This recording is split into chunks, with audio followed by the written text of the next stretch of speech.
Harvey, gynécologue homéopathe, présidente du Centre Ressources Lyon, qui accompagne des personnes atteintes de cancer. Donc le nom du livre, c'est Plus fort contre le cancer. Petite anecdote, moi j'avais proposé Plus fort avec le cancer et en fait l'éditeur n'a pas voulu. Ce qui prouve bien qu'on est encore dans l'idée d'un combat contre le cancer, alors que moi ce que je voulais justement dire, c'était que avoir un cancer, ça pouvait rendre plus fort et que grâce à une prise en charge intégrative, on pouvait ressortir de cette épreuve avec des outils qui serviraient toute la vie et grâce au cancer. Ouais.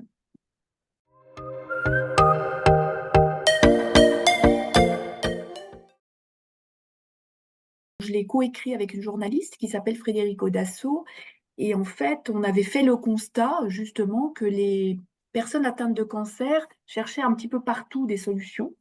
Et on s'était dit que c'était peut-être bien d'avoir un livre qui remette le patient au centre et qui dise, ben voilà, vous avez un cancer, voilà ce que vous pouvez faire pour être acteur de votre santé. L'alimentation, l'activité physique, le côté social, le côté esthétique, le soutien psychologique et toutes les pratiques psychocorporelles, yoga, méditation, plus les pratiques complémentaires comme l'homéopathie que je pratique moi. Mais j'avais envie que ça soit centré dans un livre, accessible au grand public, pour qu'il ait une base de connaissances et qu'il puisse lui trouver l'outil qui lui convienne.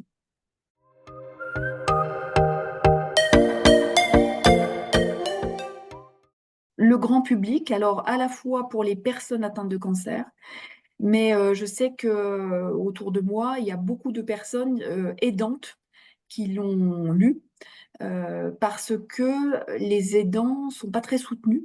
Et les aidants, comme leur nom l'indique, ils ont envie d'aider la personne qu'ils accompagnent. Donc, dans mon idée, et d'ailleurs dans le livre, il y a un petit chapitre pour les aidants, c'était voilà, que ça soit un livre qui puisse être promené entre le patient, la personne touchée directement par le cancer, mais aussi son entourage.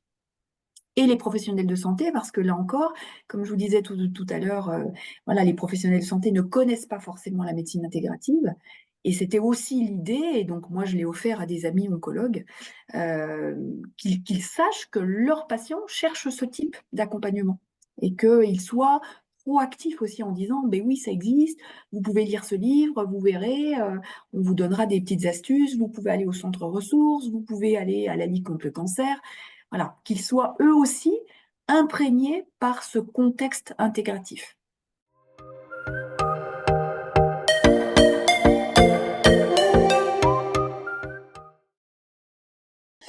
Alors, premier grand enseignement, le cancer est une maladie complexe, multifactorielle, un peu de génétique, de l'environnement, du psycho. Il y a plein de choses dans le cancer. Donc, le premier enseignement, c'est quand on a un cancer, il ne faut pas culpabiliser en se disant qu'on a mal fait quelque chose. Voilà, il y a un peu de tout. Mais ce côté multifactoriel fait que si on se contente de se dire on va tuer les cellules cancéreuses, on rate toute une partie de la prise en charge. Parce qu'on peut se dire que comme c'est multifactoriel, si vous tuez simplement les cellules cancéreuses et que vous ne traitez pas tout ce qui est autour, ça va récidiver. Vous allez faire autre chose. Voilà. Donc, premier enseignement, il n'est pas suffisant de s'attaquer aux cellules cancéreuses seules. Il faut voir la personne qui est autour et plus que la personne encore, son environnement. Deuxième enseignement, il y a beaucoup de pratiques complémentaires qui sont proposées. Toutes ne sont pas égales et le risque, c'est que les personnes aillent s'intéresser à des pratiques complémentaires pour traiter les cellules cancéreuses. Le rôle des pratiques complémentaires et de la prise en charge globale, c'est la globalité de la personne. C'est pas l'attaque des cellules cancéreuses, pour moi. Donc voilà, donc les pratiques complémentaires ne sont pas toutes pareilles et ce qui compte aussi, c'est la personne qui les propose. Et dans le cadre du cancer, moi, je ne peux que conseiller d'aller soit dans des associations, je vous dis comme la nôtre ou la Ligue contre le cancer, avec des intervenants qui sont formés pour ça et qui ne vont pas détourner les patients de la thérapie conventionnelle. On est bien dans l'intégratif et pas dans le alternatif en oncologie. Le troisième message, c'est pour moi le mode de vie. Je pense que lorsqu'on a un cancer, qu'on soit touché personnellement ou qu'on soit aidant, on doit s'intéresser à son mode de vie. C'est-à-dire qu'il faut qu'il y ait des choses qui changent après.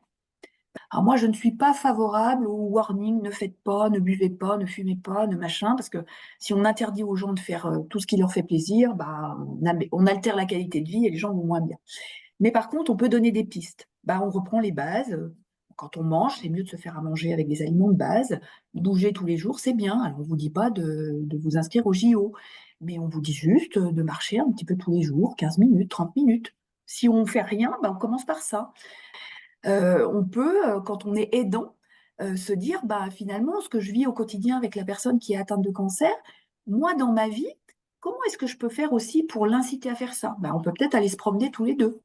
Donc c'est ça l'idée, c'est utilisons les événements dramatiques de notre vie pour essayer de faire quelque chose de mieux et de diffuser ça autour de nous pour nos enfants, nos collègues, nos compagnies.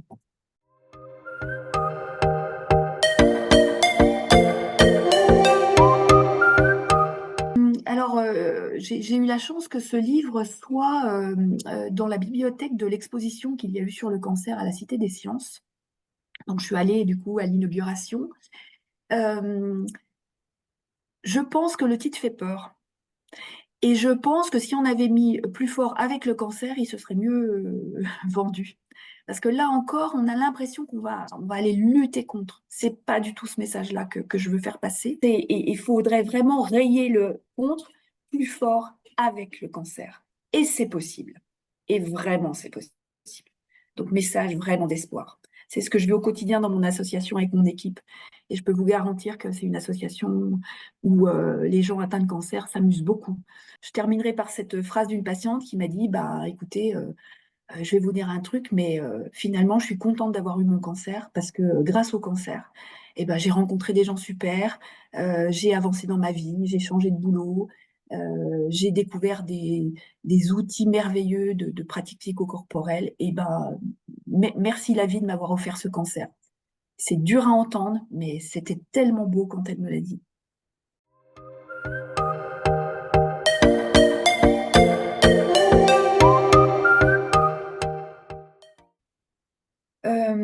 C'est un message de solidarité.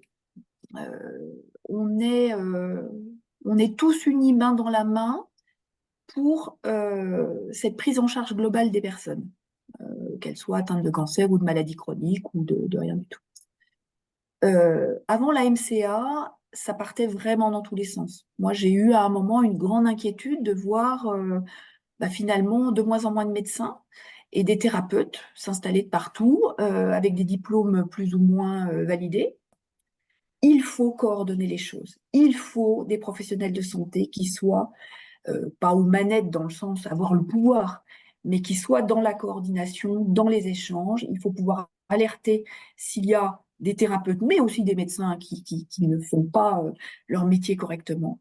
Le message, c'est vraiment, il faut que la MCA joue ce rôle de coordination, de garde-fou, avec par contre une ouverture d'esprit et un mouvement solidaire, participatif avec les différents professionnels, thérapeutes, professionnels de santé, paramédicaux, etc., et les patients. Il faut que le patient soit en tout cas le centre du dispositif.